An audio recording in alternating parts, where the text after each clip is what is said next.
Brian Bowersock, the Automan here. Today we're talking about replacing the spark plugs on your vehicle. Obviously, if you drive an EV, you don't have to worry about this. There's other maintenance that you need to concern yourself with. But if you drive an internal combustion engine gasoline vehicle, spark plug replacement is very important and often forgot these days because the intervals have been extended out so far and so long. We started back in the old days, we had distributors and distributor caps. These don't exist pretty much anymore on any vehicle.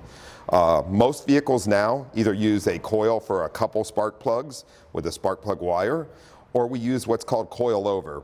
These actually go down on top of each spark plug. They're individual coils and they're fired individually as required to keep the vehicle running properly. Now, spark plugs do need to be replaced. Most plugs in vehicles are platinum, and most manufacturers these days recommend between 90 and 100,000 miles. You should always follow the manufacturer's recommendation.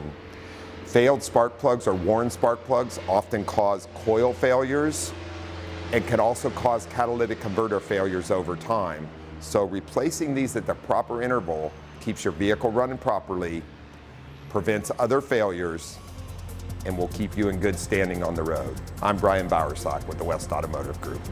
For the latest automotive news and helpful tips, watch for the Automan Fridays on the CW San Diego, sponsored by the West Automotive Group.